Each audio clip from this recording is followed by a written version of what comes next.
Good afternoon, all of you. So let us begin today's session with the 2 minutes of meditation.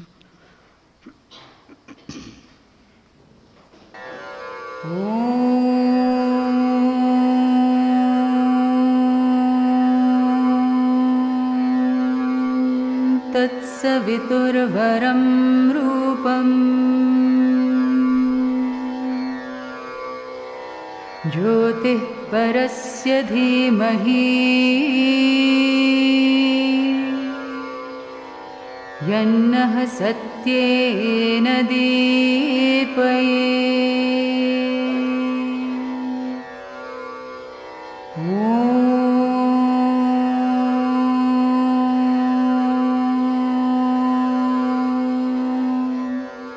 तत्सवितुर्वरं रूपं ज्योतिः परस्य धीमहि यन्नः सत्येन दीपयेत्।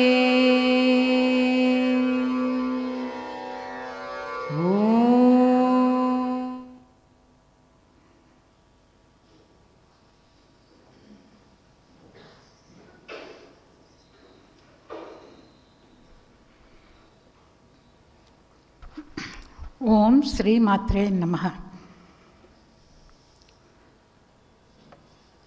ఈ సంవత్సరం మనం కొంచెం ఈ జయంతి టాక్ అనేది కొంచెం భిన్నంగా వెళ్ళాము. రోజు మారిపోయింది. ప్రతి సంవత్సరం ఆదివారం ఉండేది. ఈ సంవత్సరం ఆదివారాలు దీది ఫ్రీ లేక ముందర అనుకున్నాం, కానీ ఆవిడ ఫ్రీ లేకపోయారు. అందుకోసమని ఈసారి సోమవారం పెట్టవలసి వచ్చింది.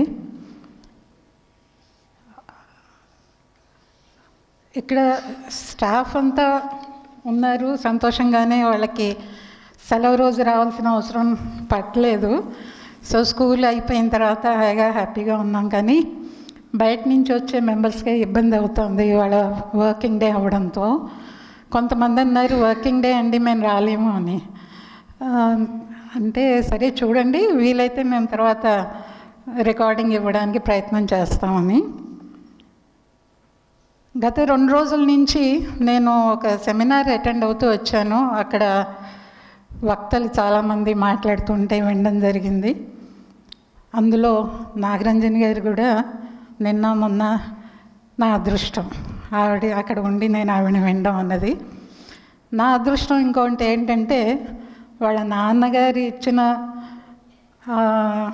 అప్పుడు కూడా ఆ టైం నుంచి కూడా, అంటే 1970s 80sలో కూడా నా అదృష్టం నేను ఆయన్ని విన్నాను.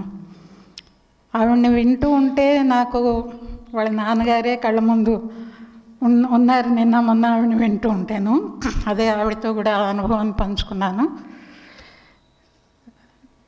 ఇంకా ఆలస్యం చేయకుండా నాగరంజన్ గారిని ఇవాళ మనకి ఆవిడ అనుభవాలు, ఆవిడ శ్రీ అరవిందుల వారిని చదివిన తీరుని బట్టి మనతో పాలు పంచుకోవడానికి వచ్చారు. ఆవిడకి ఇదే మనందరి తరఫున ఆత్మీయ స్వాగతం, సుస్వాగతం.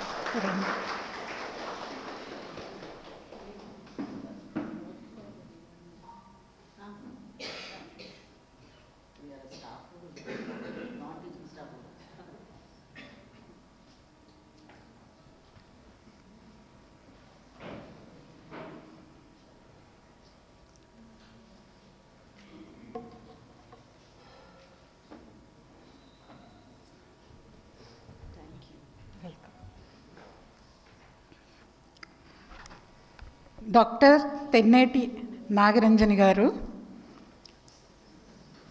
ప్రముఖ తెలుగు పండితురాలు. ఆవిడ ఆర్బీవీఆర్ఆర్ కాలేజ్లో, రెడ్డి ఉమెన్స్ కాలేజ్లో ఆవిడ తెలుగు ఆచార్యురాలిగా పనిచేశారు. ఈవిడ తండ్రి గారు నేను ఆల్రెడీ మీతో అన్నాను. పూర్ణచంద్రరావు గారి డిస్కోర్సెస్ ఎన్ని ఉన్నాయంటే ఆయన ప్రేరణ న్యాచురలీ తండ్రి దగ్గర నుంచి పుణికి పుచ్చుకుని ఆవిడ దీనిలో శ్రీ అరవిందుల వారి పుస్తకాల్లో చాలా చాలా అధ్యయనం చేశారు. అందులో సావిత్రి మహాకావ్యాన్ని కవితా ఛందస్సుతో ఆవిడ తెలుగులో అనువదించడం అన్నది ఇట్స్ ఎ బిగ్ టాస్క్. నేను అన్నది అదే, అసలు ఆ కవిత్వం, అరవిందుల వారి కవిత్వం అర్థం చేసుకోవడమే చాలా కష్టం. దాన్ని ఈవిడ కవిత ఛందస్సుబద్ధంగా అన్ని తెలుగులో అనువదించడం అన్నది ఇంకా పెద్ద టాస్క్. ఇది శ్రీ అరవిందుల వారి సావిత్రి పుస్తకమే కాకుండా ఇంకా ఎన్నో పుస్తకాలు, మెయిన్గా ఎస్ఎస్ ఆన్ గీత, ఇంకా వేరే పుస్తకాలు కూడా ఈవిడ తెలుగులో అనువదించారు, పబ్లిష్ కూడా అయ్యాయి కొన్ని. ఇవి కాక ఈవిడ చాలా మహత్తర ఆ రచనలన్నీ చాలా అవగాహనతో ఎన్నో సందర్భాల్లో అందరికీ పంచారు కూడా, పాలు పంచారు. మన తెలుగు రాష్ట్రాలకి నిజంగా ఒక వరంలాగా తండ్రి గారు, తర్వాత ఈవిడ ఇంకా వచ్చారు. కానీ మెయిన్గా మనం చెప్పుకోవాల్సింది మన అదృష్టం అనుకోవాలి. ఎందుకంటే ఈవిడ మాట్లాడినవి చాలా చాలా డిస్కోర్సెస్ అని, లేకపోతే ఆవిడ ఇచ్చిన వ్యాఖ్యానాలు కానీ యూట్యూబ్ ఓపెన్ చేస్తే మీకు చాలా కనిపిస్తాయి. అది నిజంగా వినడం అన్నది చాలా ఆనందంగా ఉంటుంది ఆవిడ చెప్పేవి వింటూ ఉంటేను. ఈ తెలుగు భాషలో శ్రీ అరవిందుని దర్శనాన్ని, ఆయన్ని యాజ్ ఇట్ ఈస్గా మన దర్శనాన్ని ఇచ్చి మనకి ఒక సార్థకత కలిగించారు అని అనిపిస్తుంది. అది వీరి ప్రజెంటేషనే, గిఫ్టే అనాలి నేనైతే. ఈవిడికి తెలుగు భాషలో చేసిన పనితనానికి 1992లో సంసారం సంసారం అనే టీవీ సీరియల్కి ఆంధ్రప్రదేశ్ ప్రభుత్వ నంది అవార్డు లభించింది. ఈ మధ్యన, అంటే ఈ సంవత్సరం 2025లో ఆమెకి తెన్నేటి లతా వంశీ జాతీయ పురస్కారం కూడా లభించింది. మళ్ళీ ఇంకోసారి ఆమె తెలుగు భాషలో విస్తృతంగా ఇచ్చిన ఉపన్యాసాలు యూట్యూబ్లో ఉన్నాయి. ఇప్పుడు ఇంకా శ్రీ అరవిందో భవన్ ముషిరాబాద్లో ప్రతి గురువారం సావిత్రి పుస్తకం గురించి, సావిత్రి గురించి, ప్రతి ఆదివారం ఎస్ఎస్ ఆన్ గీత గురించి ఆవిడ ఇంకా కంటిన్యూ చేస్తున్నారు. అవకాశం ఉన్నవాళ్ళు ఆదివారాలు, దగ్గరలో ఉన్నవాళ్ళు గురువారాలు, అక్కడ మిస్ అయినా డెఫినెట్గా దీది టాక్స్ అన్నీ మనకి యూట్యూబ్లో వస్తాయి. మనం అవి విని మనం కూడా తరించవచ్చు.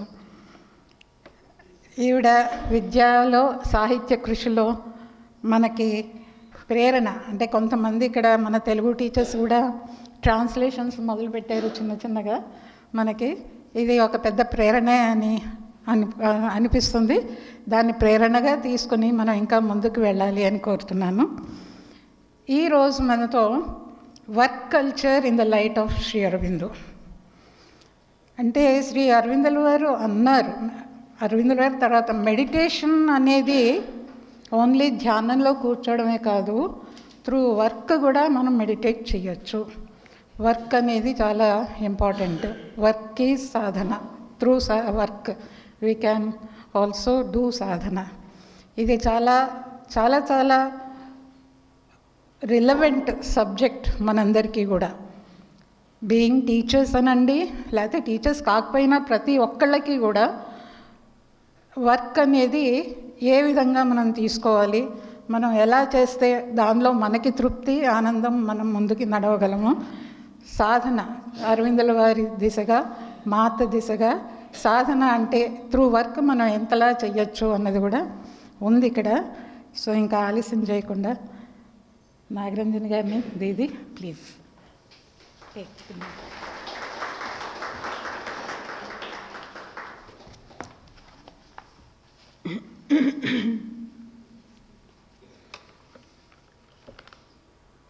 చలమయ్యి దీది గారు, సీతా దీది, ఆరోశ్రీ గారు,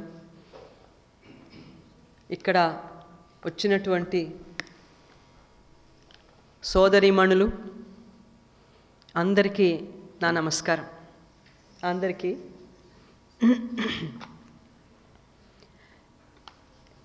ఇది ప్రారంభం చేసే ముందు మదర్ ప్రేయర్ ఒకసారి మనం విందాము.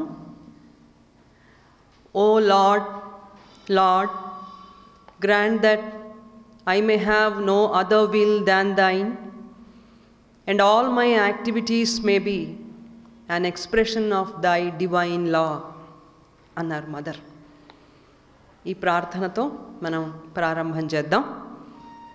అందరూ లంచ్ చేసి వచ్చారని భావిస్తున్నానేంటి, లంచ్ చేశారు. భావించటమే ఉంది, ఆకలికి భావన లేదు. అందరూ కూడా లంచ్ చేసి వచ్చారు. లంచ్ చేశాక కొంచెం ఉపన్యాసం వినాలంటే కొంచెం ఇబ్బందే. అయినా మీరు చాలా ధైర్యం చేసి వచ్చి కూర్చున్నారు. తలుపులు కూడా వేశారు. ఇక ఎటు కూడా దారి లేదు, ఇందులో ఈదడం తప్ప. మనకి 3 విషయాలు ఉన్నాయి జీవితంలో. ఒకటి ఏంటంటే వ్యాపారం, ఇంకొకటి వ్యవహారం, మూడోది వేదాంతం. వ్యాపారం అంటే ఏమిటంటే అమ్మేవాడికి బాగా తెలుస్తుంది, కొనేవాడికి ఏం తెలియదు. కొనేవాళ్ళకి మనకి ఏది కొంటే ఎన్ని ఫ్రీ అని తెలుస్తుంది, కానీ అది ఇంటికి వచ్చాక దాని పరిస్థితి ఏమవుతుందో మనకు తెలియదు. అమ్మేవాడికి బాగా తెలుసు. అందుకని వ్యాపారం అంటే ఏమిటంటే ఒకడికి తెలుస్తుంది, కొనేవాడికి తెలిసి వాడేవాడికి తెలియకుండా ఉంటే వ్యాపారం. రెండవది వ్యవహారం అని ఒకటి ఉంది. వ్యవహారం అంటే ఏమిటంటే రిజిస్ట్రేషన్లు, పొలాలు కొనడాలు అమ్మడాలు, బిల్డింగులు, రియల్ ఎస్టేట్లు, ఇవన్నీ వ్యవహారాలు. ఈ వ్యవహారాలు కొనేవాడికి తెలియాలి, అమ్మేవాడికి తెలియాలి, ఇద్దరికీ తెలుస్తాయి. లేకపోతే చాలా కష్టం, బాగా తెలుసుకుని పోతాం మనం వ్యవహారం అంటే. అందుకని వ్యవహారం అంటే ఇద్దరికీ తెలుస్తుందిట. వేదాంతం అంటే చెప్పేవాడికి తెలియదు, వినేవాడికి తెలియదు అన్నారు. చెప్పేవాడు ఏదో చెప్తూ ఉంటాడు తెలిసినట్టు, వినేవాళ్ళు అంతకంటే ఎక్కువగా తలలూపుతూ బ్రహ్మాండంగా మేము ఎక్కడో డివైన్లోనే ఉన్నాం అని వాళ్ళు తలూపుతూ ఉంటారు. అందుకని చెప్పేవాడికి వినేవాడికి తెలియకపోతే వేదాంతం అన్నారు. ఇక అక్కడెవడు ప్రశ్నలు అడగడు, అంతా తలలూపటమే. ఇక చెప్పేవాడు ఆపితే తప్ప వినేవాడికి మోక్షం లేదు. సో ఇది వేదాంతం పరిస్థితి. ఇవాళ మనం కొంత వేదాంతమే మాట్లాడుతున్నాం, కానీ అది ఇలాంటి వేదాంతం కాదు. అది శ్రీ అరవిందులు మదర్ చెప్పినటువంటి వేదాంతం. వాళ్ళు ఏం చేశారంటే మన కోసం సాధన చేశారు. మన బాధలని తొలగించడానికి, మన ఆందోళనలన్నీ కూడా ఎలా పోతాయో, మనం రోజు పడేటువంటి కష్టం, అందులో అందరం ఇక్కడ స్త్రీలమే ఉన్నారు పురుషులు వెనకాల మెజారిటీ మంది కాబట్టి వాళ్ళు అక్కడ ఉన్నారు పాపం. సో వాళ్ళని కూడా మన గ్రూప్లోనే చేర్చుకుందాం, వాళ్ళు బాధితులే, మనము అంతే. పొద్దున్నుంచి లేవంగానే ఎన్ని పనులు చేయాలి, అవన్నీ చేసేటప్పుడు మనం పడేటువంటి ఒక ప్రెషర్, ఒక ఆందోళన ఎంత ఉంటుందో మనకు తెలుసు. నిద్రలో కూడా వర్కే కనబడుతుంది. అమ్మో రేపు చేయాలి, ఏం చేయాలి, ఎట్లా, పొద్దున్నే ఏం చేయాలి, అక్కడ వర్క్ ప్లేస్కి వెళ్ళి ఏం చేయాలి. సో ఇంత ఆందోళన, ప్రశాంతత లేని స్థితి, ఇవన్నీ కూడా ప్రపంచంలో ఉన్నాయి. ఇవన్నీ ఎలా పోగొట్టడం అని శ్రీ అరవిందులు మదర్ వాళ్ళిద్దరూ కూడా మన కోసం పాటుపడ్డారు. ప్రపంచం కోసం పాటుపడ్డారు. అందుకని వారు చెప్పినటువంటి విషయాలు వేదాంతానికి సంబంధించినవే అయినా మనకి చెందినవి, మన గురించే ఉంటాయి అందులో అన్నీ. ఆత్మని గురించి అవి కూడా చాలా ఉంటాయి, కానీ అవన్నీ మన కోసమే ఉన్నాయని చెప్తారు. వాడు మన కోసం పనిచేస్తున్నారు దైవం అని చెప్తారు. అందుకని మనకి చాలా ఆసక్తికరంగా ఉంటుంది. మన కోసం మాట్లాడితే మరి చాలా బాగుంటుంది కదా. ఎవరి సంగతో కాకుండా మన సంగతి చెప్తూ ఉంటే మనకి చాలా ఉత్సాహంగా ఉంటుంది. అలాగా మన కోసం వాళ్ళు ఎంతో సాధన చేసి ఈ ప్రపంచం ఆనందంగా, హాయిగా, దుఃఖం లేకుండా మనందరినీ కూడా చాలా కలవరపెట్టి సమాధానం దొరకనో ప్రశ్న ఒకటి ఉంది. అది మృత్యువు. అది ఎప్పుడు వస్తుంది, ఎందుకు వస్తుంది, ఎవరికి వస్తుంది, మనకి అసలు ఏమీ తెలియదు. అది కూడా ఎలాగా అధిగమించవచ్చు మనం, ఇవన్నీ వాళ్ళు సాధనలో అనుభవం పొంది మనకు చెప్పారు. సాధన చేయటం అనే మాట మనం వింటూ ఉంటాం. సాధనలో భాగం ధ్యానం, సాధనలో భాగం విచారణ. మన పూర్వ సాంప్రదాయం అయితే విచారణ అంటే డిస్క్రిమినేషన్, రైట్ డిస్క్రిమినేషన్ అంటాం. ఏది ఏమిటి అని ఆలోచించటం, ప్రపంచం ఏమిటి, ఆత్మ ఏమిటి, దైవం ఏమిటి ఆలోచిస్తాం. అది డిస్క్రిమినేషన్, విచారణ. వీటి ద్వారా మనం దైవాన్ని తెలుసుకోవాలి అనేది పూర్వం జ్ఞానుల అనుభవం. ఇప్పుడు శ్రీమాతారవిందులు వాళ్ళు ఏం చేశారంటే, వాళ్ళన్నారు ఈ ప్రపంచం అంతా కూడా దైవానిదే, విశ్వమంతా దైవమే ఉన్నాడు, చూస్తున్నాడు. ఎక్కడ చూస్తున్నాడు అనుకుంటాం, గుళ్ళో చూస్తూ ఉంటాడు బహుశా, లేకపోతే మన ఇళ్లలో అందరికీ పూజలు చేసుకునేందుకు మందిరాలు ఉన్నాయి. ఇప్పుడు వాటికి గంటలు పెడుతున్నారు, తలుపులు పెడుతున్నారు, అవి కూడా చాలా బ్యూటిఫై చేస్తున్నారు. అక్కడి నుంచి చూస్తున్నాడేమో భగవంతుడు అనుకుంటాం. లేదు, విశ్వవ్యాప్తంగా ఆయన ఉండి మనం చేసేవన్నీ ఆయన చూస్తున్నాడు. ఒక గురువుగారు శిష్యులు ఉంటే వాళ్ళకు 1-2 నెలల పాటు ఆయన విశ్వం అంతా దైవమే ఉన్నాడు, ఆత్మే ఉంది అని చెప్తూ వచ్చాట. 2 నెలలు అయిపోయింది. అయిపోయిన తర్వాత ఆయన శిష్యులకి 10 మంది ఉంటే 10 మందికి అరటిపళ్ళు ఇచ్చాట. ఇచ్చి ఇవి తిని రండి మీరు అన్నారు. అరటిపళ్ళు తినమంటే ఇంటి దాకా పోవాలా, అక్కడే అయిపోతాయి నిజానికి. కానీ ఆయన ఏం చెప్పాడంటే, ఇంటికి వెళ్ళండి, వెళ్ళి తినేసి రేపు రండి అన్నాడు. అంతా ఇంటికి వెళ్ళిపోయారు. ఒక్కొక్కడు తిన్నాడు. ఒకడేమో గదిలో కూర్చుని తిన్నాడు, తలుపులు వేసుకున్నట్ట, భగవంతుడు చూడటం లేదులే. ఓడేం చేశాడంటే, వాడికి ఎందుకో డౌట్ వచ్చింది, గదిలో కూడా దైవం ఉన్నాడేమో, ఈ గదిలో కాకుండా ఇంకెక్కడికైనా పోతే ఆయన కనపడ్డు మనకని ఫారెస్ట్లో పోయి అక్కడ తిన్నాడు. ఇట్లా మిగతా వాళ్ళందరూ రకరకాల స్థలాలకు వెళ్ళి వాళ్ళు అరటిపండు తిని తెల్లారి గురువుగారి దగ్గరికి పోయి, అయ్యా వచ్చాం, తిన్నారా? తిన్నాము. ఎక్కడెక్కడ తిన్నారు, ఎలా తిన్నారు, ఏదో చెప్పారు. ఒకడు మాత్రం తినలేదట. వాడు అలాగే పట్టుకొచ్చాడు. ఇదేమిట్రా నువ్వు పట్టుకొచ్చావేమిటి, నువ్వెందుకు తినలేదు అంటే, మీరే కదా చెప్పారు విశ్వమంతా ఆత్మే ఉంది, విశ్వవ్యాప్తంగా ఆయనే ఉన్నాడు దైవం అని చెప్పారు కదా, మరి ఎక్కడికి పోయినా ఆయనే కనబడుతున్నాడు, మరి ఎలా తినాలో నాకు తెలియలేదు, తీసుకొచ్చా అన్నట్టు. అంటే ఆయన అన్నట్టు, నీకు ఒక్కడికే అర్థమైంది విషయం ఏమిటో, మిగతా వాళ్ళకి అరటిపండు బాగా అర్థమైంది. అరటిపండు తినే తొందరలో ఎక్కడో ఒక్కడ ఆయన చూడటం లేదని మనం అనుకుంటాం. మనమంటే ఎవరు అసలు? మనమంటే ఎవరంటే, మనకు ఒక బాడీ ఉంది, దానికి ఒక కాన్షియస్నెస్ ఉంది, మనకు ఒక వైటల్ ఉంది. వైటల్ అంటే ప్రాణిక స్థితి అని, డిజైర్స్ అవన్నీ అక్కడి నుంచి వస్తాయి. మనకు ఒక డిజైర్ ఉంది, వైటల్ ఉంది, తర్వాత మనకు ఒక మైండ్ ఉంది.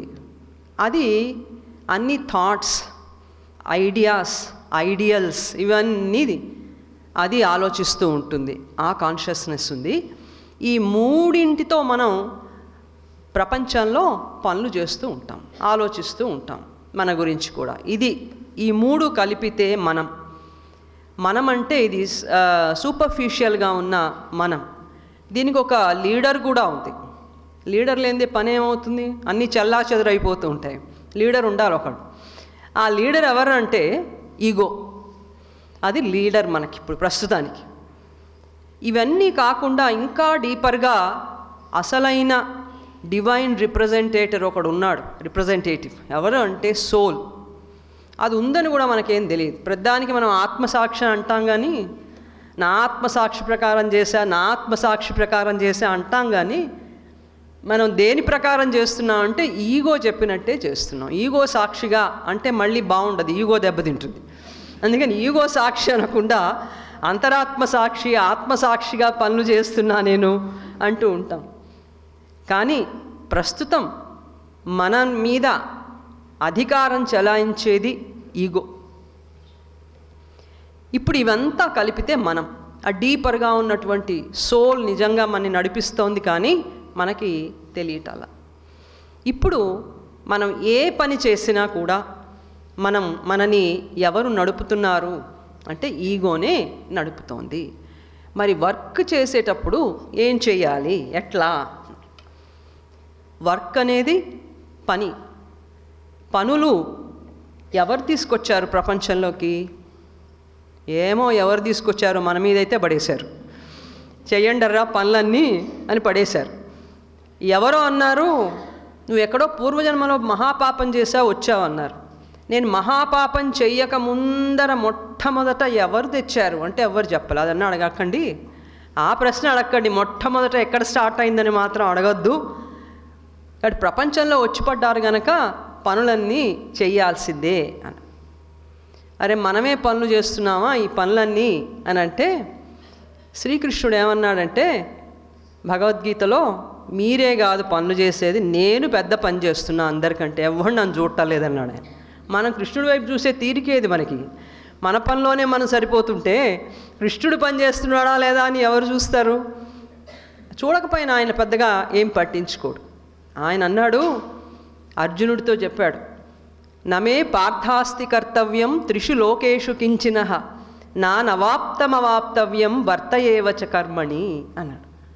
అర్జున, నేను 3 లోకాల్లోనూ కూడా నాకు అన్నీ ఏం కావాలో అవన్నీ వచ్చేసాయి. నేను ఇంకా పొందాల్సింది కూడా ఏం లేదు, అయినా నేను పని చేస్తున్నాను తెలుసా అన్నాడు. ఏం పని చేస్తున్నాడు ఆయన? విశ్వాన్నంతటినీ పరిపాలిస్తూ మనందరినీ కూడా ఈ బాధల్లో నుంచే ఆయన వైపుకు తీసుకువెడుతున్నాడు. మనకు అదేమీ తెలియట్లా. అందుకని ఇంత పెద్ద పని నేను చేస్తున్నాను గనక పనులన్నీ కూడా చక్కగా దైవజ్ఞానంతో చేస్తే పనులు మోక్షానికి అడ్డం రావు అన్నాడు ఆయన. శ్రీ అరవిందులు ఏమన్నారంటే, ఆయన కూడా పనులన్నింటినీ కూడా ఇప్పుడు మనం చేస్తున్నటువంటి కాన్షియస్నెస్తో కాకుండా ఇంకొక కాన్షియస్నెస్తో చేయటం సాధన అన్నారు. మనమేం పనులేం విడిచిపెట్టక్కర్లా, మనము తీర్థయాత్రలే చేయక్కర్లా, తీర్థయాత్రలు కూడా చేయొచ్చు, తీర్థయాత్రలు మాత్రమే చేయక్కర్లా, తపస్సులు మాత్రమే చేయక్కర్లా, ఇష్టమైతే తపస్సు కూడా చేయొచ్చు. కనుక మనం రోజు చేసేటువంటి పనులే సాధనగా చేసేటువంటి పద్ధతి మాతారవిందులు మనకిచ్చారు. అందుకని మన పని మనం ఏ రకంగా చెయ్యాలి అనేది సాధన. ఎవరి కోసం చేయాలి ప్రశ్న అనగానే ఇది కూడా ఒకళ్ళు చెప్పాలా? మనం పని ఎవరి కోసం చేస్తాం? ఫస్ట్ నా కోసం నేను పని చేసుకుంటా. ఆ తర్వాత స్టేజీ నా ఫ్యామిలీ కోసం పనిచేస్తా.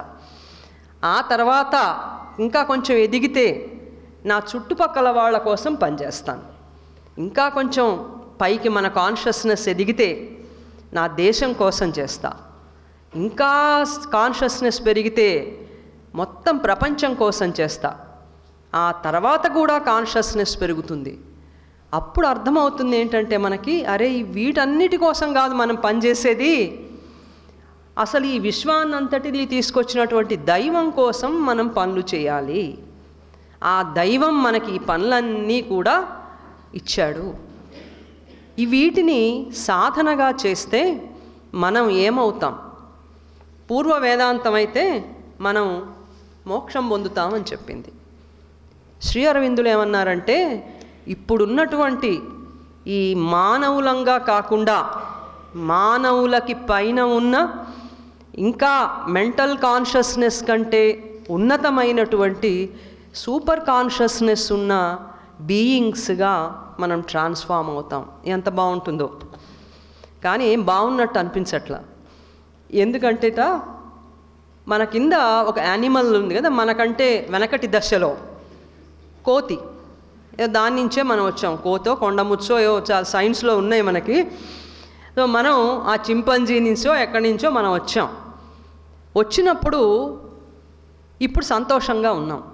మానవులంగా మనం రానప్పుడు అదే చింపాంజీ దగ్గరికి వెళ్ళి అది చెట్లకి వేళ్లాడుతుంటే 4 కాళ్ళ మీద పోతూ ఉంటే దాని దగ్గరికి పోయి, ఓ కోతి, ఇంకా నువ్వు రాబోయే కాలంలో మెంటల్ కాన్షియస్నెస్ ఉన్నటువంటి ఒక హ్యూమన్ బీయింగ్గా మారిపోతావు సుమా అంటే అదేమనేదిటంటే, చెప్పావులేవయ్యా, నేనేమైనా ఇంకొక రకమైన కొత్త రూపంగా నేనెట్లా ఉంటాను, మహా అయితే నేను ఇంకా పెద్ద కోతినవుతా, ఇంకా తొందరగా చెట్ల మించి ఫ్రాక్షన్ ఆఫ్ ఏ సెకండ్లో వెళ్ళిపోతా, లేకపోతే ఇక్కడి నుంచి ఇంకొక ఫారెస్ట్కి అసలు కన్ను మూసి తెరిచే లోపల వెళ్ళిపోతా, అంతేగాని నేను హ్యూమన్ అవ్వడం ఏంటి, అది పాసిబిలిటీ లేదు అని అస్సలు నవ్వి వెళ్ళిపోయేదిట.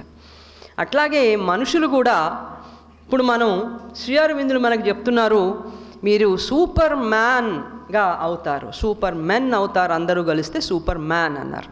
సూపర్ మ్యాన్ అంటే ఇప్పుడున్న మెంటల్ కాన్షియస్నెస్ కాకుండా ఇంకా ఇంతకంటే హయ్యర్ కాన్షియస్నెస్ ఉన్నటువంటి బీయింగ్స్ అవుతారు మీరు. అప్పుడు మీకు అసలు ఈ బాధలే ఉండవు. దానికి సాధన మన పనులతోనే మనం చెయ్యొచ్చు, వేరే సాధన చేయక్కర్లేదు, అలా అవుతారు మీరు అన్నారు. మేము ఆ సాధన చెయ్యం.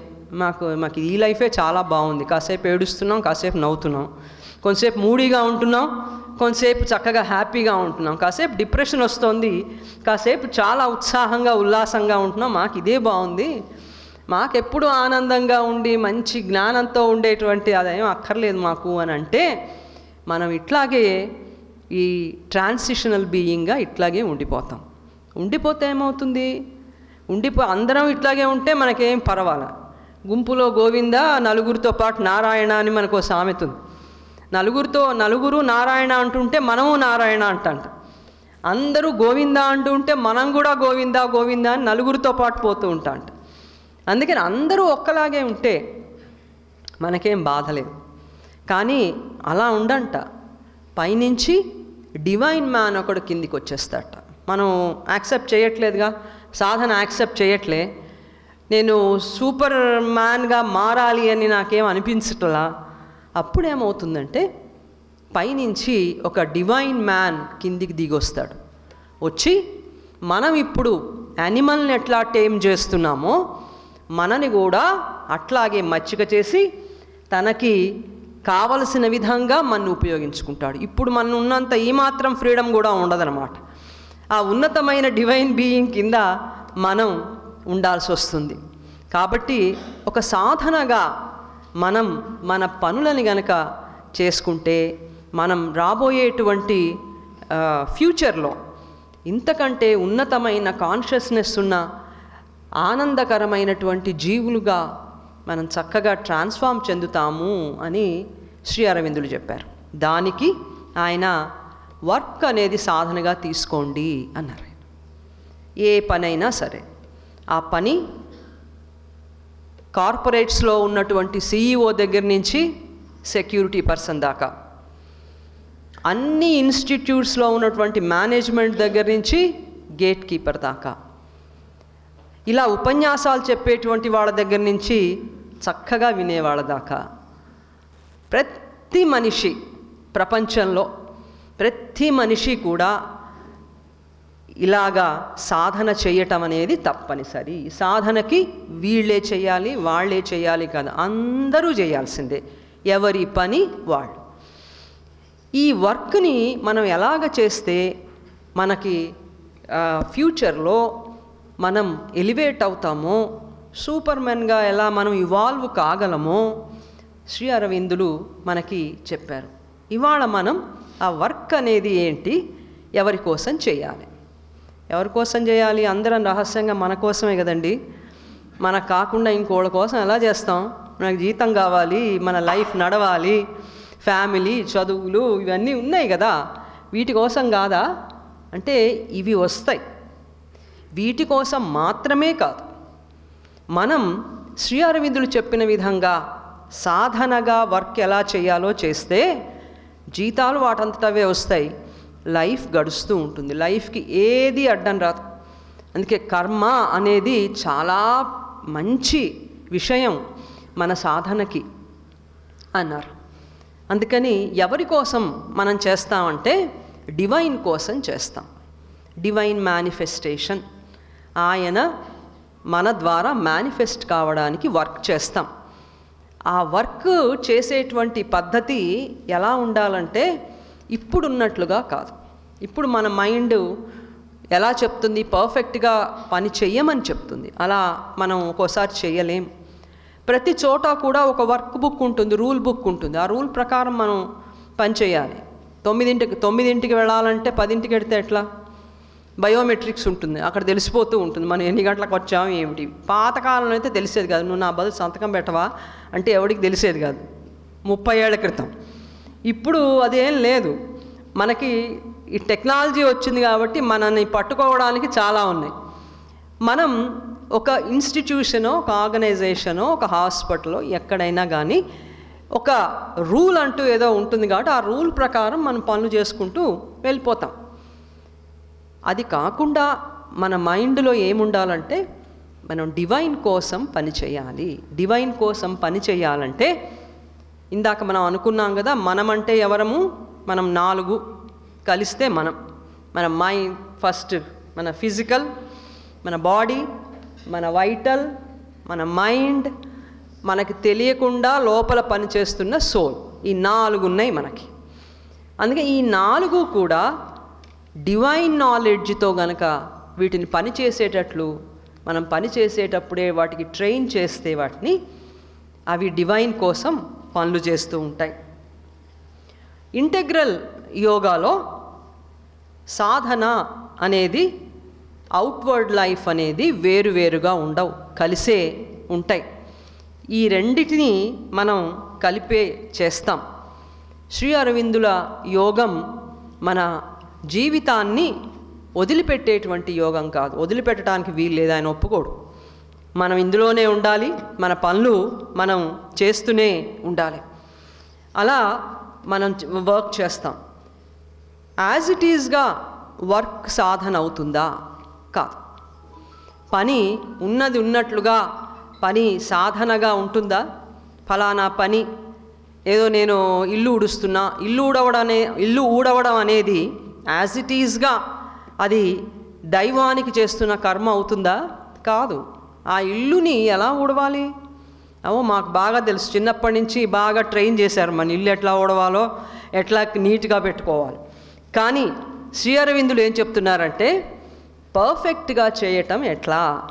మన మైండ్లో కానీ మన డిజైర్ కానీ ఇవన్నీ కూడా మారే విధంగా మనం పని చేయాలి. ఇదంతా డివైన్ కోసం నేను చేస్తున్నాను, నా కోసం కాదు అనేది చాలా దృఢంగా మనలో ఒక నమ్మకం రావాలి.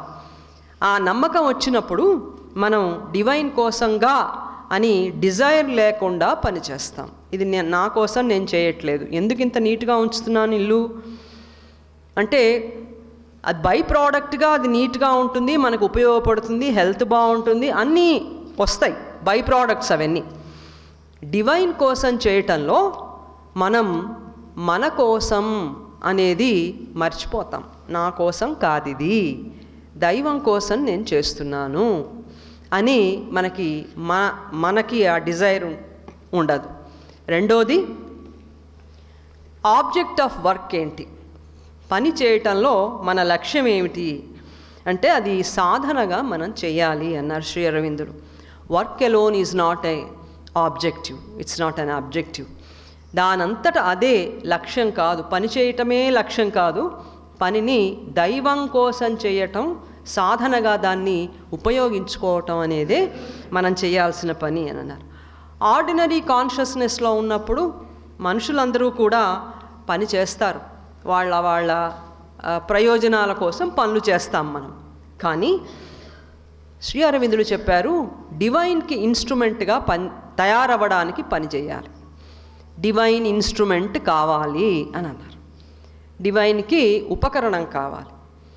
ఆ డివైన్ ఇన్స్ట్రుమెంట్గా కావడానికి మనం చేసేటువంటి పనులన్నింటినీ కూడా మనం గీతలో చెప్పినటువంటి నిష్కామ కర్మగా చేయటం స్టార్ట్ చేయాలి అన్నారు. నిష్కామ కర్మ అన్నారు. అంత సంస్కృతమే వాడారు. తెలుగులో మనం చెప్పుకోవాలంటే మనం చేసే పని ఫలితాన్ని మనం ఎప్పుడూ కూడా ఆశించకూడదు అన్నారు. చాలా పెద్ద మాట, వింటేనే భయం వేస్తుంది. చేయమంటే ఇప్పుడు ఏం చేయలేము మనం. కావాలంటే ఓ దండం పెడతాము కృష్ణ, అంతేగాని ఈ కోరిక లేకుండా పని చేయమంటే ఎట్లా, అది ఎట్లా కుదురుతుంది? కోరిక లేకపోతే ఏం చేస్తాం? మూల కూర్చుంటాం. ఏం చేయబుద్ధి కావట్లే, నేను వాళ్ళు ఏం పని చేయను అని కూర్చుంటాం అంతే. లేవదు, బాడీ లేవదు, లోపల వైటల్కి ఏ ఇన్స్పిరేషన్ రాదు, మైండ్కి థాట్ రాదు. మొత్తం కుప్పగూలినట్టు మనం అందరం కుర్చీలో కూర్చుని ఎవడైనా లేపాల్సిందే, లేవం. బాగా తమోగుణం ఉన్నటువంటి వాడైతే ఆకలికి కూడా వాడు అన్నం తినడానికి కూడా బద్ధకమేటవాడికి. ఏరా అన్నం తినవా, ఒక రోజు అయింది అంటే, అబ్బా నాకు తినాలని లేదు, నన్ను లేపకండి అంటాడు. సరే నోరు పోని నోట్లో పెడతామంటే నోరు తెరుస్తాట. లోపల పెట్టాక అబ్బా నేను నవ్వలేను, నాకు బద్ధకంగా ఉంది, మీరెవరైనా నమిలి పెట్టండి రా, నా ఆకలి తీరుతుంది అంటాడు. ఇట్లా అయిపోతుంది అన్నమాట. మొత్తం కాన్షియస్నెస్ అంతా ఏ పని చేయడానికి ఇంట్రెస్ట్ లేకుండా అయిపోతుంది. ఇట్లా అయిపోవటం అనేది సరి అయింది కాదు. కాబట్టి మామూలుగా మనం వర్క్ చేసేటప్పుడు మనకి ఇన్స్పిరేషన్ ఇచ్చేది వైటల్లోంచి వస్తుంది. చెయ్యి, ఈ పని చెయ్యి, బాగుంటుంది, ఈ ఫలితం వస్తుంది, ఈ ప్రయోజనం వస్తుంది, నీకు చెయ్యి, బాగుపడతావు అంటుంది. ఇది తప్పకుండా కావాల్సిందే. మనం ఇగ్నోరెన్స్లో ఉన్నాం ఇప్పుడు. అందుకని మనకి ఇన్స్పిరేషన్ వైటల్ ఇవ్వాలి. లేచి పని చేయి, చక్కగా అందరూ చూడు ఎలా చేస్తున్నారో నువ్వు చెయ్యి అని. ఆ ఇన్స్పిరేషన్ కనుక రాకపోతే మనం పని చేయలేం. ఆ ఇన్స్పిరేషన్ తప్పకుండా ఉండాలి. అదే మళ్ళీ కొంత దూరం అట్లాగే మనం చేస్తూ పోతూ ఉంటే మన మైండ్కి ఇంకొక ఆలోచన వస్తుంది. నేను చేసే పని పర్ఫెక్ట్గా చేయాలి. ఎవరు చూసినా, ఎవరు చూడకపోయినా, ఎవడు మెచ్చుకున్నా మెచ్చుకోపోయినా నేను చేసే పని చాలా పర్ఫెక్ట్గా ఉండాలి. ఆ పర్ఫెక్ట్గా ఉండడం ఎవరి కోసం? మన సంతోషం కోసం. ఏదో సంతోషం వస్తుంది మనకి, ఎంత బాగా చేశాను అని వస్తుంది. కొత్త రెసిపీ చేస్తే సంతోషం రాదు. యూట్యూబ్లో వంటలకు ఉన్నంత కాంపిటీషన్ దేనికి ఉండదుట. దాని వ్యూయర్షిప్ విపరీతంగా ఉంటుందిట. ఏ కాలంలోనూ అది పోదుట. ఎంత టెక్నాలజీ అన్నా రానివ్వండి, వంటలకి మాత్రం ఆ వ్యూయర్షిప్ అనేది పోనే పోదు, పెరుగుతూనే ఉంటుంది. అందుకని కొత్త కొత్తవన్నీ చేసి మనం ఎట్లా సంతోషపడతాం? మనమే సంతోషపడతాం. అట్లా పర్ఫెక్ట్గా పని చేయాలి అనేది మన మైండ్ నుంచి వస్తుంది. మన మైండ్లో కాన్షియస్నెస్ పెరిగినప్పుడు ఎవ్వరు చెప్పక్కర్లా, మనకే అనిపిస్తుంది నేను పర్ఫెక్ట్గా ఈ పని చెయ్యాలి, నాకు అప్పగించిన పని అని అనిపిస్తుంది. దాన్ని చక్కగా పర్ఫెక్ట్గా చేస్తాం. ఎవరు చూస్తున్నారా, ఎవరు చూడటలేదా అని అసలు మనం పట్టించుకోం. ఎంత బాగా చేశాను తెలుసా అంటాం. ఇంటికి వెళ్ళి మన వాళ్ళందరికీ చెప్తాం, అబ్బాయి వాళ్ళు ఎంత బాగా చెప్పాను తెలుసా, నేను ఎంత బాగా వచ్చిందో ఇవాళ టీచింగ్ అని చెప్తాం. మొట్టమొదటిలో జాబ్ చేసే ముందర భయంగా వస్తాం. అప్పుడే చదువుకున్న స్టూడెంట్ ఉద్యోగం వచ్చింది, చాలా సంతోషంగా ఉంది, మంచి జీతం వస్తోంది, వెళ్ళి చెప్పాలి. లోపల నుంచి గడగడ ఉంటుంది. ఏం చెప్పాలి? నిన్నంతా నేను స్టూడెంట్ని, ఇవాళ ఆ పిల్లలు ఏమడుగుతారో, ఎలా చెప్పాలి, ఏంటి అని మనకి చాలా భయం వేస్తుంది.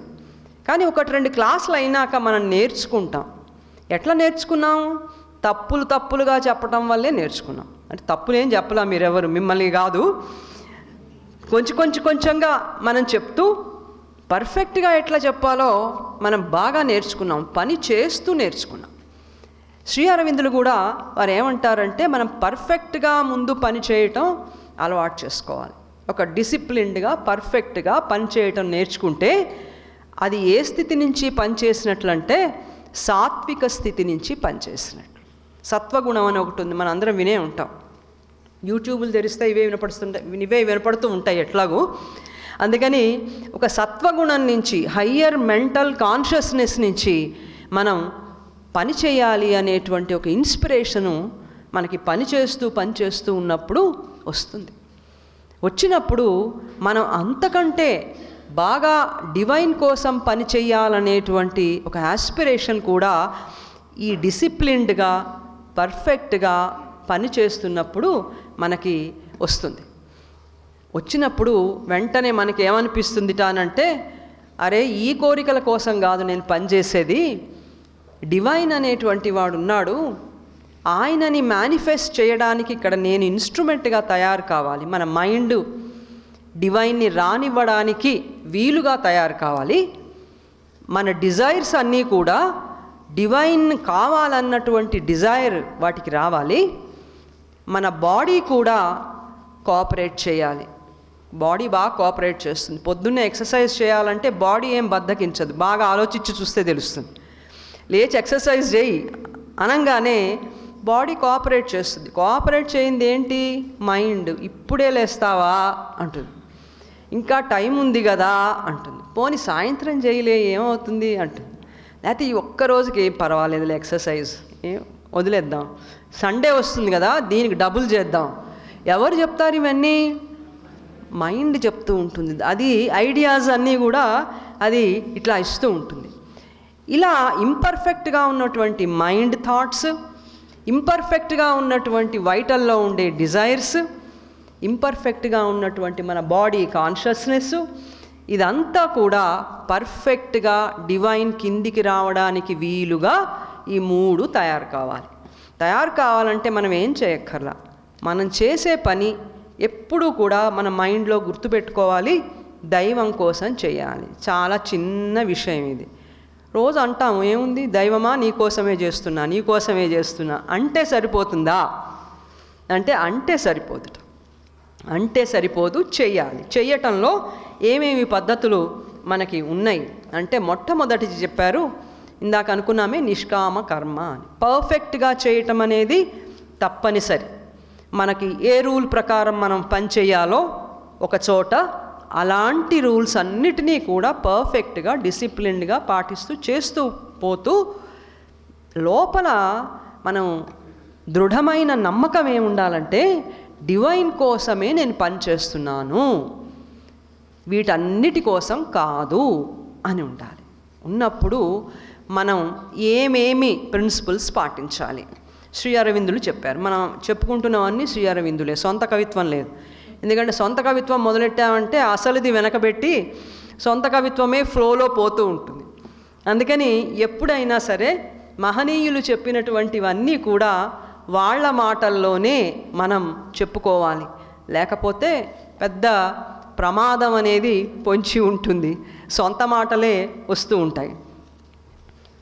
ఆయన ఏం చెప్పారంటే శ్రీ అరవిందులు, one has to learn in it 3 things అన్నారు. పనులు చేసేటప్పుడు మనం 3 విషయాలు నేర్చుకోవాలి అన్నారు. అవేంటంటే ఈక్వాలిటీ, సమత్వం అన్నారు. 2 డిజైర్లెస్నెస్, ఏదన్నా పని చేస్తే దాని రిజల్ట్ ఇలా రావాలి అని అనుకోవద్దు.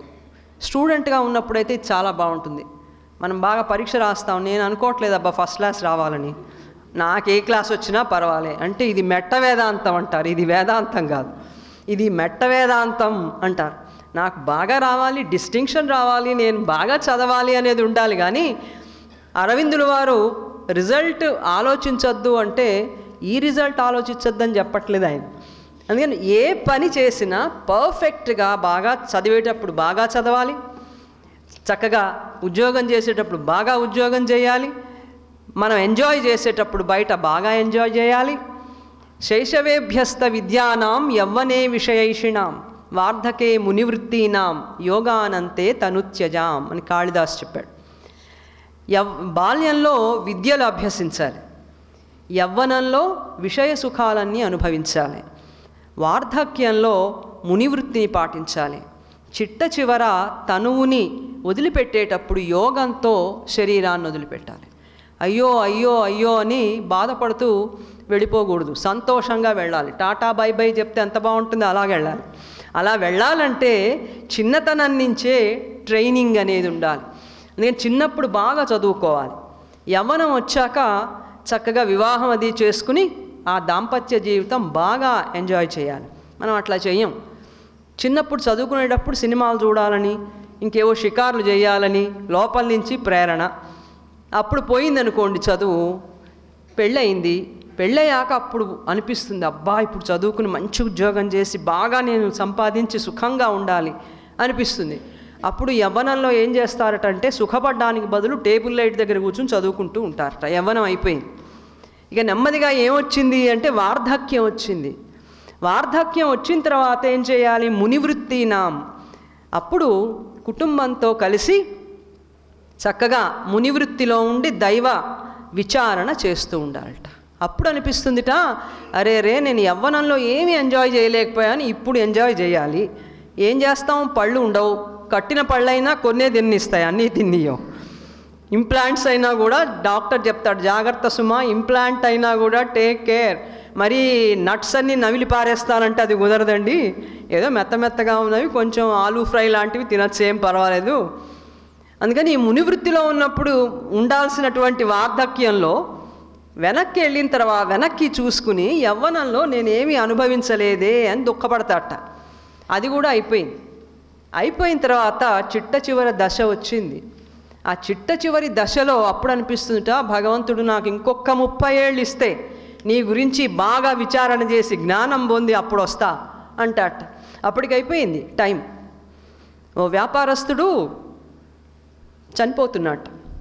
చచ్చిపోతుంటే 3 కొడుకులు అక్కడ ఉండి దుఃఖపడుతున్నారట. దుఃఖపడుతుంటే వ్యాపారికి చివరి క్షణంలో కూడా లాభమే మైండ్లో ఉంటుంది. చచ్చిపోతుంటే అడిగాట, ఎక్కడున్నాడు పెద్దవాడు అని అడిగాట. అడగలేక అడిగితే ఇక్కడే ఉన్నాడు అన్నారట. అంటే రెండో వాడు ఎక్కడున్నాడు? వాడు ఇక్కడే ఉన్నాడు. మూడో వాడేడి? వాడు ఇక్కడే ఉన్నాడు, మీకోసమే బాధపడుతున్నారు. వీళ్ళ 3 ఇక్కడే ఏడుస్తున్నారా? ఒక్కడైనా కొట్లో ఏడవచ్చు కదా, అక్కడ ఏమైపోతుందో అంతా. ఇక్కడే పడి ఏడుస్తున్నారా 3 కలిసి అంటాట. వాడు పోతున్నాడు. పోయేవాడికి రామనామస్మరణ పోని ఏదో ఒక స్మరణ లేదు, కొట్టు స్మరణే ఉంది. ఎందుకుందా కొట్టు స్మరణ అంటే జీవితం అంతా కొట్టే. ఈ చిట్ట చివరిలో మనకి ఎలా వస్తుంది దైవనామస్మరణ? అందుకని మాతారవిందులు చెప్పినటువంటి సాధనలో వారిని స్మరిస్తూ మన కర్మలో మనం ఎట్లా ఏం చేయాలి అంటే, మొదటిది రిజల్ట్ కోసం మనం అసలు ఆశించకూడదు. ఏ రిజల్ట్ అయినా రాని, ఏ రిజల్ట్ వస్తుంది? జీతం వస్తుందిగా, అందరికీ జీతం వస్తుంది. కాకపోతే మనకి ప్రశంసలు వస్తాయా రావా? బాగా చేసేవాడికి ఎప్పుడూ రావు, దట్ ఈస్ గ్రాంటెడ్. ఒక్కోసారి వస్తాయి కూడా, పూర్తిగా రావని ఏం చెప్పలేం, వస్తాయి. వచ్చినా రాకపోయినా వాటితో నాకు నిమిత్తం లేదు. నేను ఈ పని ఎందుకు చేస్తున్నా? డివైన్ మేనిఫెస్టేషన్ కోసం చేస్తున్నా. నా మైండ్ అంతా ఆయన మేనిఫెస్టేషన్ కోసం తగిన విధంగా మారాలి, జ్ఞానంగా మారాలి. నా వైటల్ డిజైర్స్ అన్నీ కూడా ఆయన డిజైర్ అయిపోవాలి. అలాగే మన థాట్స్ అన్నీ కూడా మనవి కావు, ఇంకా ఆయన థాట్ ప్రకారం మనం నడవాలి. ఇట్లా మన మైండ్ని, వైటల్ని, బాడీని ట్రాన్స్ఫార్మ్ చేసుకునేందుకు నాకు వర్క్ భగవంతుడు ఇచ్చాడు. దీన్ని అట్లా ట్రాన్స్ఫార్మ్ చేసుకునేందుకు వాడుకుంటాను. వాడుకోవడంలో ఫస్ట్ది రిజల్ట్ కోసం అటాచ్మెంట్ లేదు అన్నారు. ఆ తర్వాత వితౌట్ రిపల్షన్ అన్నారు. అయిష్టం, ఏ పనికైనా కూడా ఇది అయిష్టము ఇది ఇష్టము అనేది ప్రిఫరెన్స్ అనేది ఉండకూడదు. ఏ పని అయినా సరే అది దైవం కోసం కదా. ఇక మనం దైవం కోసమని ఎప్పుడైతే మన సబ్కాన్షియస్లో సంకల్పం గట్టిగా దృఢపడిందో అప్పుడు మనం చుట్టుపక్కల వాళ్ళని ఏం పట్టించుకోం. మామూలు లైఫ్లో కూడా అంతే. మనకి ఇష్టమైన పని చేస్తున్నప్పుడు అందరూ క్రిటిసైజ్ చేస్తే మనం ఏమైనా పట్టించుకుంటామా? ఏం పట్టించుకోం. అట్లాగే మాట్లాడతారు వాళ్ళు, నేను చాలా బాగున్నాను, నేను ఇట్లాగే ఉండాలి అని మనం ఎట్లయితే లెక్క చేయమో అట్లా దైవం మేనిఫెస్టేషన్ విషయంలో కూడా మనం చేసే పనిలో రిజల్ట్, రెండోది రిపల్షన్, అయిష్టం ఇష్టం అనేటువంటివి పక్కన పెట్టేస్తాం. పక్క వాళ్ళు అంటారు, ఏంటి నీకు పిచ్చి పని వచ్చింది, ఈ పిచ్చి పనే చేస్తూ కూర్చుంటావా అంటారు. వాళ్ళ దృష్టిలో అది పిచ్చి పనేమో, దైవం దృష్టిలో అది పిచ్చి పని కాదు. దైవం దృష్టిలో పెద్ద పని చిన్న పని అనే తేడా లేదు.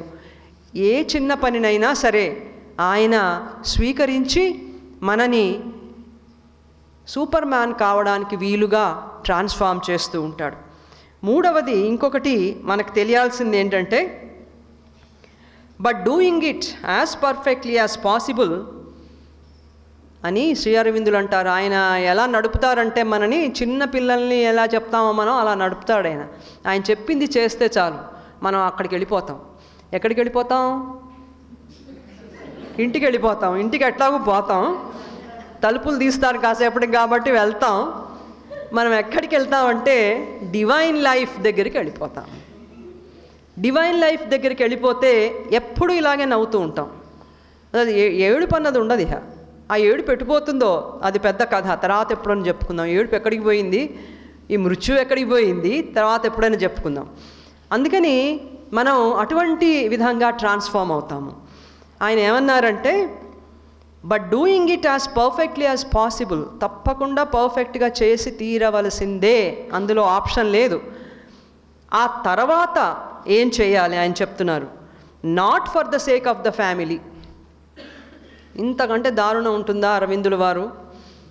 అంటే ఏం పర్వాలేదు, నీ ఫ్యామిలీ కోసం అలాగో ఉపయోగపడుతుంది. మనస్సులో చెప్తున్నారు, మనస్సు ఎటుండాలి, నా ఫ్యామిలీ సుఖంగా ఉంది కానీ నేను ఫ్యామిలీ కోసం మాత్రమే చేయట్లేదు ఈ పని, డివైన్ మేనిఫెస్టేషన్ కోసం చేస్తున్నాను, నేను సూపర్ మ్యాన్ అనేటువంటి ఆ ఉన్నత దివ్య చైతన్య మానవుడిగా మారేందుకు చేస్తున్నాను అనేది మైండ్లో ఉంటారు.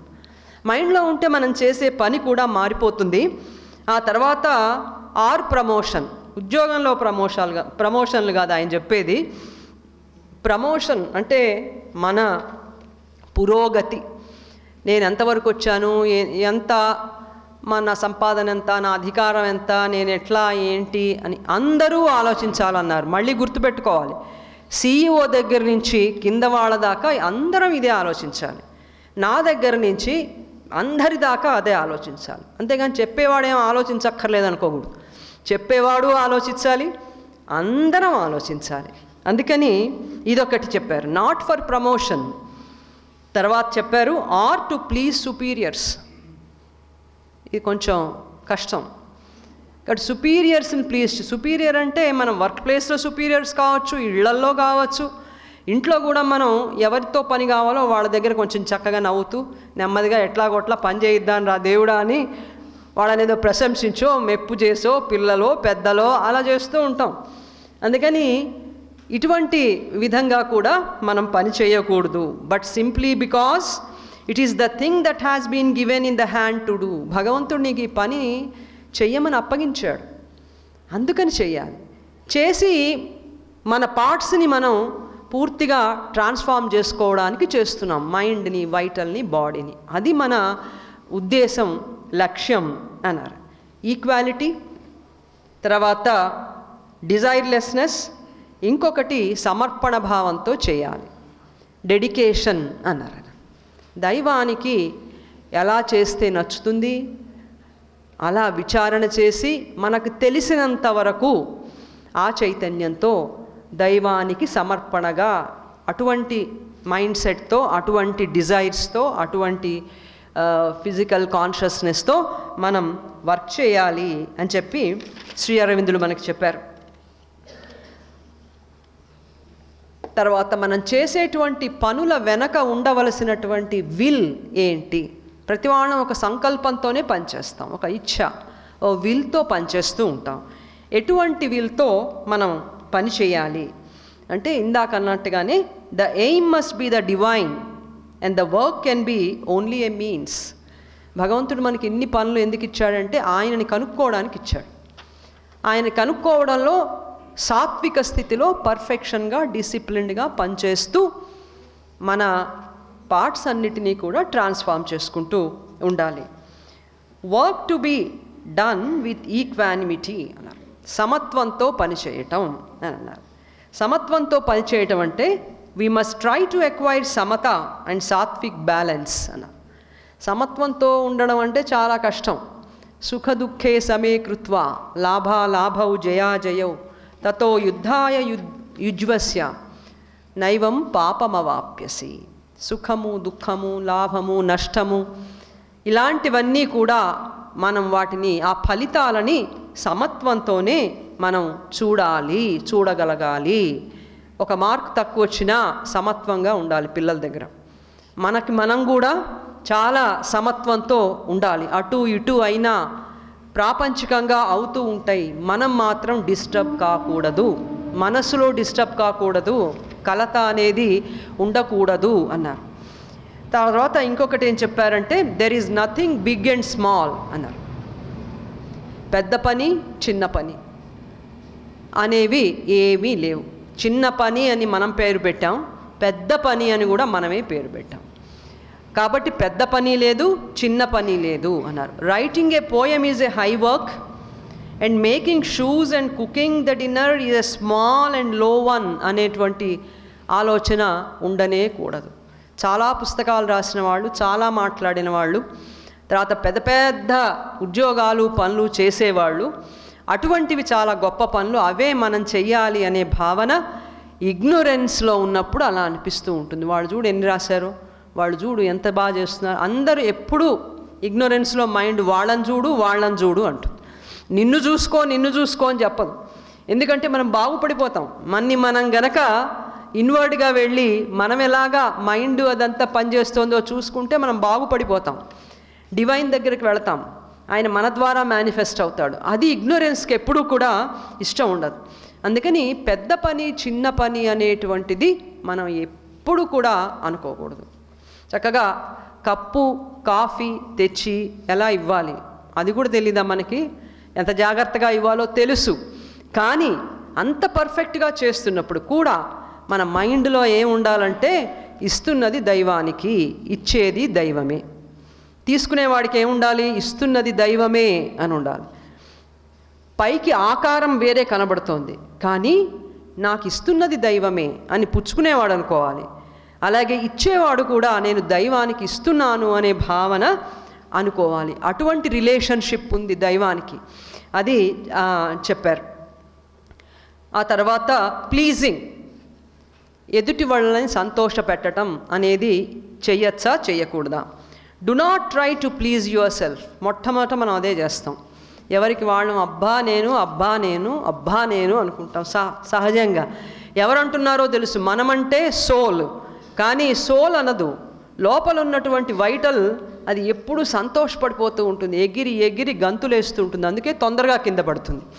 ఎవరేదన్నా అనంగానే మన సంతోషం అంతా ఆవిరైపోతుంది, దుఃఖం పైకి తన్నుకొస్తుంది. నన్ను అంటున్నారే, ఇంత బాగున్నానే, నేను ఇంత బాగా చేశానే అని అనిపిస్తూ ఉంటుంది.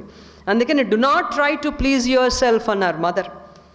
Do not try either please others. ఇంకోళ్ళని ప్లీజ్ చేయటం కూడా ఇగ్నోరెన్సే. దైవాన్ మేనిఫెస్ట్ కాడు మన ద్వారా. వేరే వాళ్ళని కూడా బాగా ప్లీజ్ చేద్దామని ప్రపంచంలో జనరల్గా అలాగే చేస్తూ ఉంటాం. ఈగో తన అవసరానికి ఇంకొక ఈగోని ప్రైజ్ చేస్తూ ఉంటుంది. అందరం ఈగోలమే కదా బయట ప్రపంచంలో, ఇక్కడ అక్కడ చుట్టూ విశ్వం అంతా అదే ఉంది. అందుకని ఒకళ్ళనొకళ్ళు ఎందుకు పొగుడుకుంటారు అంటే, ఇగ్నోరెన్స్లో ఉన్నప్పుడు అవసరాల కోసం పొగుడుకుంటూ ఉంటారు. ఒక ఈగో ఇంకో ఈగోని. ఆ ఈగో మీద ఈ ఈగోకి కోపం వచ్చిందనుకోండి, తిడుతుంది. ఇంకో ఈగో దగ్గరికి పోయి ఆ ఈగోతో ఎంత ఫ్రెండ్షిప్ చేశా తెలుసా, 10 ఏళ్ల ఫ్రెండ్షిప్, చా మొత్తం అంతా గంగలోకి పోయింది, బూడిదలో పోసిన పన్నీర్ అయిపోయింది నా స్నేహం అని ఇంకో ఈగోతో తిడుతుంది. ఈగోల క్లాష్ అంతా, ఈ ప్రైజింగు ఎక్కువసేపు ఉండదు, కాసేపే, అవసరాల వరకే ఉంటుంది. అందుకని మదర్ అన్నారు, do not try either please others. మరి ఏం చేయాలి మేము? ఎవరిని ప్లీజ్ చేయాలి? లోపల ఉంటుందిగా, ఎవరినో ఒకళ్ళని సంతోష పెట్టాలని. ఎవరిని ప్లీజ్ చేయాలి? ఆవిడ అడిగేదాకా ఆగరు, మనమేం అడగక్కర్లా, ఆమె చెప్తారు. ఆవిడ అన్నారు, try only to please the lord అన్నారు. దైవానికి సంతోషకరంగా ఉండేటట్లు మనం పని చేయాలి. మన పని చేయటం అంటే మళ్ళీ ఇదే ఒకటే సూత్రం, మైండ్, వైటల్, బాడీ, కాన్షియస్నెస్. ఈ మూడు కూడా జ్ఞానంగా సమత్వంతో రిజల్ట్కి కట్టుబడకుండా ట్రాన్స్ఫర్మేషన్ అనేటువంటి దాన్ని దృష్టిలో పెట్టుకుని దైవం ఎలా సంతోషపడతాడు, మనం ఎలా పని చేస్తే ఆయన సంతోషపడతాడు, అంటే మనం ట్రాన్స్ఫార్మ్ అయ్యేటట్టుగా పని చేయాలి. ఈక్వానిమిటీ, తర్వాత రిజల్ట్కి అటాచ్డ్గా ఉండకుండా ఉండాలి. ఇలాంటివన్నీ కూడా డెడికేటెడ్గా ఉండాలి, దైవానికి సరెండర్ అయి ఉండాలి. ఉంటే దైవం సంతోషపడతాడు. అందుకని మన వర్క్ చేసేటప్పుడు ఇంట్లో వర్క్ అయినా ఎక్కడ వర్క్ అయినా మన వర్క్ అయినా మనం ఇలాగే ఉండాలి అన్నారు. ఇంకొకటి ఫెటీగ్. అందరికీ వస్తుంది అలసట, కూర్చుని కూడా అలసట వస్తుంది. ఎంతసేపు కూర్చోవాలి బాబోయ్, కూర్చుని వెళ్ళిపోదాం ఇంకొక 5 నిమిషాలు, కూర్చుని విసుగు పుడుతూ ఉంటుంది. ఈ అలసట ఎక్కడి నుంచి వస్తుంది? ఇంత పని చేశాను నేను, అలసిపోయా అంటుంటాం. బాడీ అలసిపోతుంది నిజమే, కానీ బాడీ అలసిపోవడానికి అసలు కారణం లోపల ఉందిట, మూల కారణం. మనకేదో కొంచెం పైన జ్వరం వస్తే మనం ఏం కాలేదని చిట్కా వైద్యాలన్నీ చేస్తాం, యూట్యూబ్లో కనిపిస్తాయి కదా. మీకు డయాబెటీస్ తగ్గాలి అంటే ఇది దాగండి అది దాగితే పైకి వెళ్ళిపోతాం. ఎవరని దాగకూడదు, డాక్టర్ దగ్గరికే వెళ్ళాలి డైరెక్ట్గా. ఆయన ఏం చెప్తే అది చేయాలి తప్ప చిట్కా వైద్యాలు, ఆయుర్వేద వైద్యాలు ఇవన్నీ యూట్యూబుల్లో చూసి మాత్రం ఎవ్వరూ తాగకూడదు, ఎప్పుడు తాగకూడదు. కాకరకాయ రసాలు, సొరకాయ రసాలు, ఇంకో ఆకులు తెచ్చి నవలడాలు, ఇలాంటి పనులు ఏవి మనం అస్సలు చేయకూడదు. ఫెటీగ్, అలసట ఎట్లా వస్తుంది అంటే లోపల ఉంది అసలు రీజన్ అన్నారు. అదేంటంటే it comes from inner tension and restlessness, not from physical work. పని చేసేటప్పుడు లోపల ఒక ఇన్నర్ టెన్షన్ ఉంటుంది, ఆందోళన ఉంటుంది. ఎప్పుడైపోతుందో ఈ పని, ఎప్పుడైపోతుందో, ఇంకా ఎన్ని పనులో, ఏం చేయాలో, ఏవో ఆందోళన లోపల ఉంటుంది. అది ఇన్నర్ టెన్షన్. దానివల్ల మనకి అలసట వస్తుంది. అది వచ్చి ఆ ఫీలింగ్ అలసట వస్తుంది. రెస్ట్లెస్నెస్, లోపల ఒక అశాంతి ఉంటుంది. ఎంతసేపు ఇది చేయాలా, అది చేయాలా, ఎంతసేపు అని లోపల నుంచి ఆ వైటల్ ఉందే, అది చాలా ప్రమాదం మనకి. దాన్ని ముందు మనం కంట్రోల్ చేయాలి, దానికి చెప్పాలి, చెప్పాలి. కంట్రోల్ చేయడం అంటే నోరు మూసుకోంటే అది మూసుకోదు, ఇంకా పెద్దగా తెరుస్తుంది. అందుకని ఎప్పుడూ కూడా వైటల్తో పోట్లాడకూడదు. మనం వైటల్ వద్దు అని చెప్తే మనం దాన్ని కన్విన్స్ చేయాలి, దాన్ని చెప్పాలి. పర్వాలేదు, ప్రశాంతంగా ఉండు, ఏమీ లేదు, తగ్గుతుంది, అయిపోతుంది ఈ పని, ఏం వరి అవ్వద్దని లోపల రావాలి ఆ ప్రశాంతత. అందుకని రెస్ట్లెస్నెస్ పోవాలి, టెన్షన్ పోవాలి. పోతే అప్పుడు బాడీకి అలసట రాదు. బాడీ మీద ఇవి ఇన్ఫ్లుయెన్స్ చేసి బాడీని వీక్ చేస్తాయి. అందుకని ఫెటీగ్ అనేది వస్తుంది మన పనిలో, అది ఇలా పోగొట్టుకోవాలి అన్నారు. Difficulty in works. Your difficulty in work is that you regard it too much as your work. మనకి ఏదైనా ఒక పని చేస్తూ ఉన్నప్పుడు ఇదంతా నా పని, నేనే చేయాలి, నా వల్లే కావాలి, ఇదంతా లోపల మనకి ఒకటి వస్తుంది. ఇంట్లో అయితే అందరి పనులు మనమే చేయాలి, ఆడవాళ్ళు అయితే అందరి పనులు నేనే చేయాలి, సూపర్ ఉమెన్ నేను అనుకుంటాం. మనం అన్నీ నేనే చేయగలను. డిస్ట్రిబ్యూట్ చేయడానికి ఇష్టపడం ఎక్కువ. ఊరికే పైకి అంటాం మీరు అందరూ సాయం చేయొచ్చు కదా, ఇంట్లో వాళ్ళందరూ ఎందుకు చేయరు? మనం మానేస్తే వాళ్ళు చేస్తారు, మనం మానం వాళ్ళు చేయరు. ఈ రెండు జరిగేవి కావు. ఎందుకంటే సూపర్ ఉమెన్ నేను అన్నీ చేయగలను, ఏమైనా చేయగలను అని ఒక రకమైన అజ్ఞాన త్యాగం లోపల అనమాట. త్యాగం కాదు, ఏం కాదు. త్యాగం అయితే మళ్ళీ పైకి అంటామా, ఏమరా ఒక్కడు పని చేయడు, వచ్చి ఇంత పని నేను ఇక్కడ చేస్తుంటే ఒక్కడు పట్టించుకోడు అని అంటామా? అనం. కాబట్టి అది నిజంగా త్యాగం కాదు, అది డిఫికల్టీ, చాలా కష్టంగా ఉంది. డిస్ట్రిబ్యూట్ చేయట్లేదు మనం పనులు చేయడానికి. మైండ్ వైటల్ ఒప్పుకోవడం లేదు, ఇదంతా నా పనే అనడం అనేది మన డిఫికల్టీకి కారణం. వర్క్ ప్లేస్లో కూడా అంతే.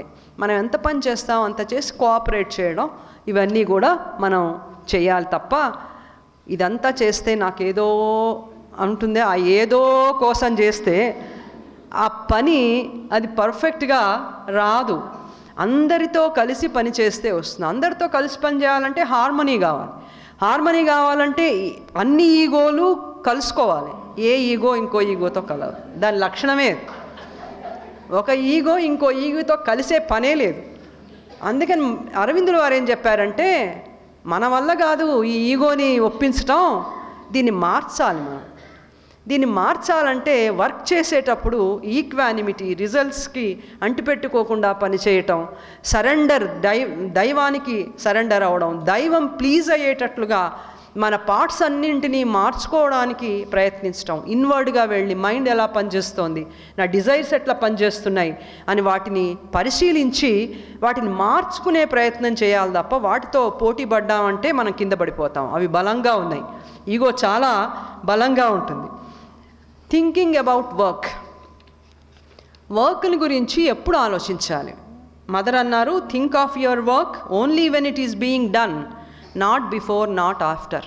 చిన్న విషయంగా అనిపిస్తుంది, కానీ రేపు చేసే పని గురించి 10 రోజుల కింద నుంచి ఆలోచిస్తాం, చెయ్యం పెట్టం, ఆలోచన మాత్రం ఉంటుంది. ఆ తర్వాత పని అయిపోయిన తర్వాత ఆ రిజల్ట్ చాలా బాగా వచ్చాక ఇక దాన్నే చెప్పుకుంటూ ఉంటాం. ఏడాది చెప్తాం, మా ఇంట్లో ఫంక్షను, మా వర్క్ ప్లేస్లో ఫంక్షన్ ఎంత బాగా జరిగిందంటే విని విని విని విన్నవాడికి విసుగు పుడుతుంది. అప్పటికి 100 సార్లు అయి ఉంటుంది. కానీ ఆ అయిపోయిన వర్క్ని గురించి ఆలోచించటం, చేయాల్సినటువంటి వర్క్ని గురించి మనం అనవసరంగా ముందరే అతిగా ఆలోచించటం. ప్లాన్ చేసుకోవచ్చు కానీ అతిగా ఆలోచించకూడదు. నిద్రలో కూడా లేచి పక్క వాళ్ళని, పడుకున్న వాళ్ళని లేపి ఏమండోయ్ ఈ పని చేయాలనుకుంటున్నాం, మంచిదేనా, అక్కర్లా అన్నారు. కానీ వర్క్ చేసేటప్పుడు ఇవన్నీ కూడా దృష్టిలో పెట్టుకోవాలి. అండ్ వర్క్లో హ్యూమిలిటీ అండ్ డిప్రెషన్ ఈ 2 ఉంటాయి. హ్యూమిలిటీ ఉండాలి అన్నారు, వినమ్రత. వర్క్లో ఎప్పుడు కూడా వినమ్రంగా ఉండాలి. మనం చాలా బాగా చేస్తాం, ఎవరో ఒకళ్ళు మనని గుర్తించి ఎంత బాగా చేసావు, ఈ టీ ఎంత బాగా చేసావు అనాలనిపిస్తుంది. అంటారు, ఒకసారి అంటే సరిపోదు, రేపు కూడా అనాలి, ఎల్లుండి కూడా అనాలి, అంటూనే ఉండాలి. ఇది ఎవరు లోపల ఉన్నటువంటి ఈగో దానికి తృప్తే లేదు. అందుకని దాన్ని మార్చటమే అసలైన పద్ధతి అని కనుక్కున్నారు అరవిందుల వారు. దాన్ని మార్చడానికి ఆయన పద్ధతి కూడా ఇచ్చారు. Humility is a divine movement. వినమ్రత అనేది దైవ లక్షణం. వినమ్రత అంటే ఏదో మాటల్లో అనడం, వంగి నిలబడడం, మొహంలో ఏదో యాక్షను, ఇవి హ్యూమిలిటీ కాదు. దైవానికి తెలిసిపోతుంది, విశ్వమంతా ఆయనే కదా, అరటిపండు తిన్నామా లేదా తెలిసిపోతుంది ఆయన. మనం ఆయన కళ్ళు కప్పలేం. మనం అంతా మనం ఉన్నదంతా ఆయన కోసం ఉన్నాం. ఆయన మనని ట్రాన్స్ఫార్మ్ చేయడానికి ఆయన విశ్వంలో పనిచేస్తున్నాడు. మనకి ఆయనకి బంధం, మధ్యలో ఈ పనులు ఇవన్నిటి ద్వారా బ్రిడ్జ్. ఈ బ్రిడ్జ్ నుంచి ఆయన దగ్గరికి పోవాలి, ఆయన చూస్తూనే ఉంటాడు. అందుకని హ్యూమిలిటీ అనేది అంతరాత్మలో ఉండాలి. ఎటువంటి హ్యూమిలిటీ? దైవం నాకు ఇంత అవకాశం ఇచ్చాడు, మా థ్యాంక్ యూ.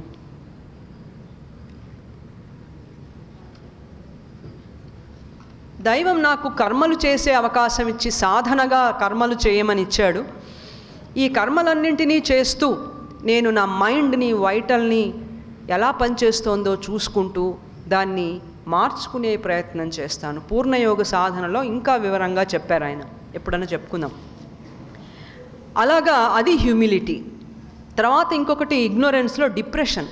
ఇదైతే రోజు ఉంటుంది మనకి, అంతో ఇంతో, 1 నిమిషమో గంటో, కొంతమంది కొన్ని రోజులు, ప్రతిదానికి డిప్రెషన్. పాతకాలంలో డిప్రెషన్ అనే మాట లేదు, తెలియదు వాళ్ళకి. ఇప్పుడు కొంచెం చదువుకున్నాం కాబట్టి మనకు తెలుస్తుంది, డిప్రెషన్ ఒకటి ఉందిరా, ఇది రావాలిగా ఉన్న మనకి. ఒకళ్ళని చూసి ఒకళ్ళకి, ఒకళ్ళని చూసి ఒకళ్ళకి, మళ్ళీ ఇదే ఈగో, మైండ్, ఇవన్నీ ఇమిటేషన్ అన్నమాట. వీటికి ఏం లేదు, ఇమిటేట్ చేస్తూనే ఉంటాయి. డిప్రెషన్ అనేది ఏమిటి? మదర్ చెప్పారు, ఇది చాలా చెడ్డది సుమా. Depression is a very crude expression of the dark forces. అంధకార పరమ అజ్ఞాన శత్రుశక్తులున్నాయే, వాటి ఫోర్సు డిప్రెషన్. అసలు మన దగ్గరికి రానియకూడదు. మనం కనుక మదర్ చైల్డ్ అయితే అసలు ఈ డిప్రెషన్ని దూరం పెట్టేయాలి. డిప్రెషన్ ఏమిటి? ఏదైనా, ఎంత బాధ అయినా రానివ్వండి ప్రపంచంలో, నా దగ్గర దైవం ఉన్నాడనే హ్యూమిలిటీ మనకు ఉండాలి తప్ప, కష్టంలోనే కొట్టుకుపోతున్నాం అనుకోండి, కొట్టుకుపోయి ఎక్కడికి పోతాము, ఎక్కడికి పోయినా సరే దైవం ఉన్నాడు నాకు, అంతే. అది దైవం మీద విశ్వాసం. కొట్టుకుపోతే నేను మరి అమెరికాలోకి పోతానా అని అడగకూడదు. మనం కొట్టుకుపోయి మునిగిపోతామేమో తెలీదు, తీసుకెళ్ళి ఎక్కడ పడేస్తాడో ఆ మహానుభావుడు మనకు తెలీదు. కొట్టుకుపోయి లోపల ముంచినా కూడా మనని తన దగ్గరికి తీసుకువెళ్ళి ఉన్నత జన్మ ఇస్తాడే తప్ప మనకేమీ అవ్వదు. కానీ అప్పుడు మనకు అందరూ గుర్తొస్తారు. కొట్టుకుపోతున్నా వీళ్ళంతా ఏమైపోతారో, ఇందాక కొట్టువాడిలాగా అనమాట. ఎవ్వరూ ఏమైపోరు, అంతా బాగుంటారు. కానీ డిప్రెషన్ అనేది ఎటువంటి సందర్భంలో ఎక్కడ రాకూడదు. మన ఎవరు మెచ్చుకున్నా మెచ్చుకోకపోయినా, నీకు చేత కాదన్నా, ఇంతకాలం చేస్తున్నావు నీకు ఒక్కటి రాలేదన్నా సరే, వాళ్ళకి అలా అనిపించింది, దైవానికి అట్లా అనిపించట్లా, ఆయన చూస్తున్నాడు, ఆయన కోసమే మనం ఉన్నాం, దీనికోసం మనం లేం అని ఇంట్లో కానీ బయట కానీ ఎక్కడ కానీ డిప్రెషన్ అనేది మన జోలికే రావడానికి వీల్లేదు. మదర్ ఉన్నారు జాగ్రత్త అని వేలు చూపించాలంతే, ఇటు చూపించాలి. అందుకని మన దగ్గర ఒక చిన్న ఫోటో పెట్టుకుని మనకి డిప్రెషన్ రాగానే ఇటు చూడు అని లోపల దానికి చూపించాలి. ఇక్కడ ఉన్నారు మదర్, డిప్రెషన్ వస్తే ఆమె ఊరుకోరు, డిప్రెషన్ అనేది రానేకూడదు అన్నారు. All depression and gloom is created by the hostile forces. శత్రుశక్తులు మనని దైవం దగ్గరికి వెళ్లకుండా ఇటువంటివన్నీ కూడా క్రియేట్ చేస్తూ ఉంటాయి అన్నారు. ఆ తర్వాత depression is always a sign of acute egoism. రాసి పెట్టుకుని రోజు చదువుకోవాలి. చదువుకుంటే మాత్రం ఈగో ఊరుకుంటుంది. ఆ చదువు బాగా కానీ నీకు డిప్రెషన్ తెస్తా ఉంటుంది, పోకూడదు, దాని జోలికే పోకూడదు మనం.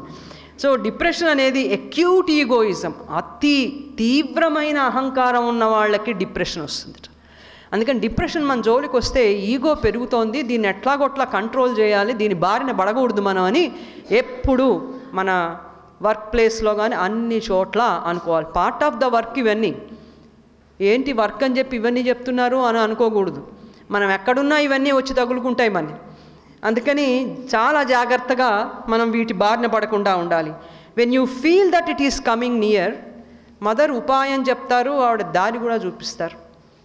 ఆవిడ నీకు పట్టుకుని ఆవిడ చెప్పినవన్నీ మనం ఉన్నాయి కదా, కొన్ని వాల్యూమ్స్ ఉన్నాయి, క్వశ్చన్ అండ్ ఆన్సర్స్ చదువుకుంటే మనకి భయం ఉండదు. భయం పోతే డిప్రెషన్ రాదు. డిప్రెషన్ పోతే భయం పోతుందా, భయం పోతే డిప్రెషన్ పోతుందా అడగకూడదు.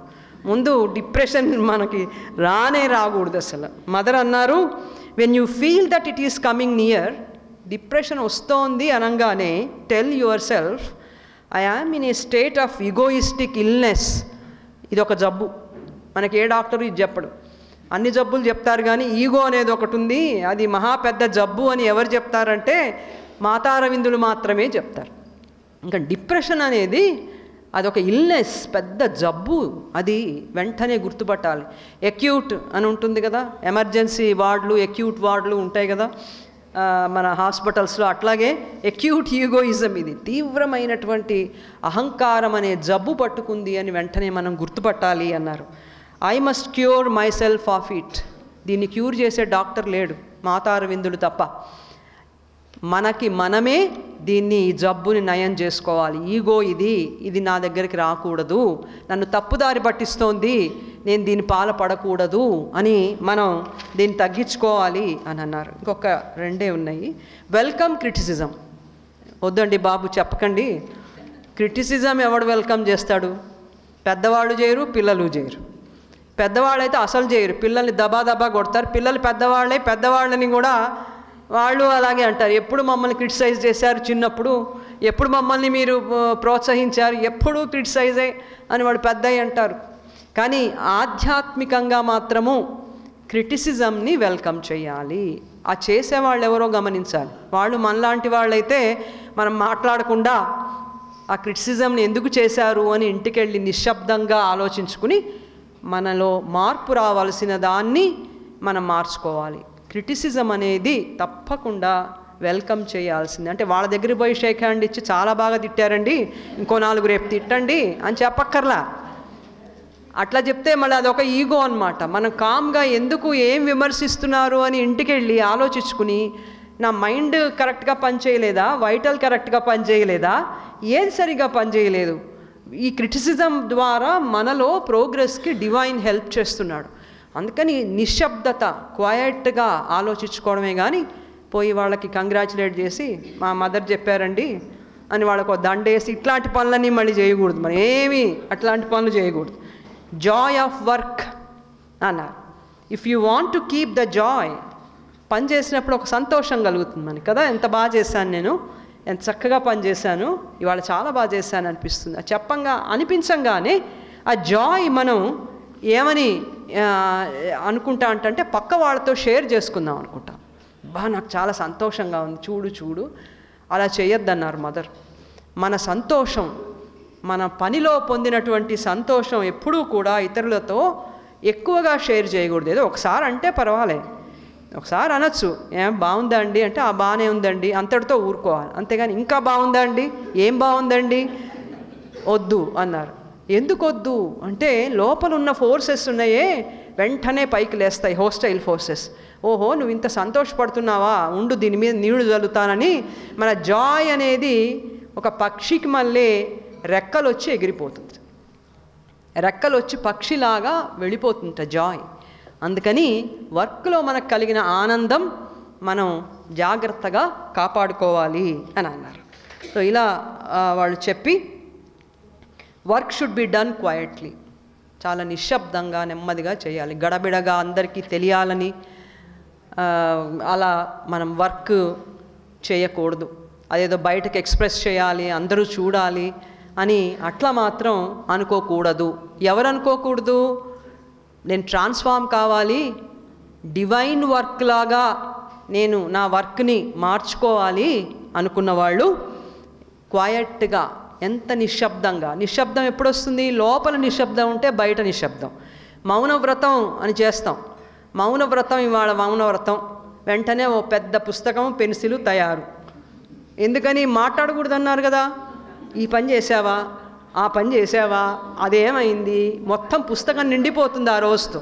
మాట్లాడినప్పుడే నయం, ఒక గంటే చెప్పాం. మాట్లాడకుండా ఉన్నప్పుడు మౌనవ్రతంలో పుస్తకం నిండిపోయింది. అంటే లోపల మరి నిశ్శబ్దత వచ్చిందా? రాలే. ఇంకా ఎక్కువ యాక్టివిటీ, ఇంకా ఎక్కువ చెయ్యాలనేటువంటి అజ్ఞాన తపన ఎక్కువైపోయింది. ఎందుకంటే బయటకు మాట్లాడద్దన్నావు కదా, లోపల ఎక్కువైపోయింది. అయిపోయింది, బయటికి రావాలి కదా, పుస్తకందే పెన్నుదే. అందుకని క్వయట్గా పనిచేయాలంటే ఇన్సైడ్, ఇన్వర్డ్గా మనం చాలా ప్రశాంత స్థితిలో ఉండాలి. ఫలితం ఏమైనా సరే మనం పట్టించుకోనే కూడదు, లోపలే మనం చూడాలి ఎప్పుడు. లోపల మార్పు బయట మార్పుకి కారణమవుతుంది కనుక మనం అంతరంగంలో ప్రశాంతత, అంతరంగంలో ఆనందం, దైవం దగ్గరికి వెళ్ళే విధంగా మన భాగాలన్నిటినీ ట్రాన్స్ఫార్మ్ చేసుకుంటూ పని ద్వారా లోపల ఎటువంటి ఒక ఉద్దేశంతో, ఎటువంటి మోటివ్తో మనం పనిచేస్తున్నామో ఎప్పటికప్పుడు చూసుకుంటూ పనిని పర్ఫెక్ట్గా దైవానికి నచ్చే విధంగా చేయటానికి మనం పనిని సాధనగా తీసుకుంటే భౌతికంగా లాభం, ఆధ్యాత్మికంగా రెండింతలు లాభం. 1కి 3, 3కి 6 ఫ్రీ చెప్తూ ఉంటారు కదా. అలాగా మనం కర్మని సాధనగా గనక చేసుకున్నట్లయితే 2 లాభాలు. భౌతిక లాభం ఎప్పుడూ ఉంది, ఆధ్యాత్మికంగా మనం ఉత్తమమైనటువంటి జన్మలోకి ఉన్నతమైన జ్ఞానాన్ని సంపాదించేందుకు మనకిది వర్క్ అనేది ఉపయోగపడుతుంది. అట్లా ఉపయోగించుకోవాలి, అంతేగాని వర్క్ అహంకారానికి ఉపయోగించుకోకూడదు. వర్క్ చేస్తే అందరికీ కనబడుతుంది కాబట్టి నేను చేస్తా అని ప్రతి ఈగో పోటీ పడుతుంటుంది. ఎందుకంటే కనబడుతుంది కాబట్టి బయటికి, అది కూడా పొరపాటు. అందుకని మనం ఈగోని ఎప్పుడూ కూడా పరిశీలించుకుంటూ ఇది ఏం చేస్తోందా అని ఒక కంట కనిపెట్టి చూడాలి. చిన్నప్పుడు మన పిల్లలు ఎటుపోతున్నారా అని చూస్తాం కదా, వీడు ఎటుపోతున్నాడో ఏమిటో, ఇక్కడ ఉన్నాడో లేదో, వీడు మాట్లాడకుండా ఉన్నాడు అంటే ఏదో చేశాడనే అర్థం. అందుకని జాగ్రత్తగా చూడండి అన్నట్టుగా ఈగోని కూడా మనం అట్లాగే చూస్తూ మన ట్రాన్స్ఫర్మేషన్ కోసం వర్క్ని ఉపయోగించుకోవాలి. సో ఈ అవకాశం ఇచ్చి ఇంతసేపు మీరు సంతోషంగా విన్నందుకు నా ధన్యవాదాలు. అనుకున్న దానికంటే చాలా చాలా చాలా టైం తీసుకున్నాను. లంచ్ కూడా అరిగిపోయి ఉంటుంది, ఇంటికి వెళ్ళాక ఒక స్పెషల్ చేసుకుంటే కానీ లాభం లేదు. అందుకని మీ అందరికీ కూడా ఆలస్యమైనందుకు క్షమాపణలు చెప్తూ మీరందరూ ఇంత చక్కగా విన్నందుకు నా ధన్యవాదాలు. నమస్కారం.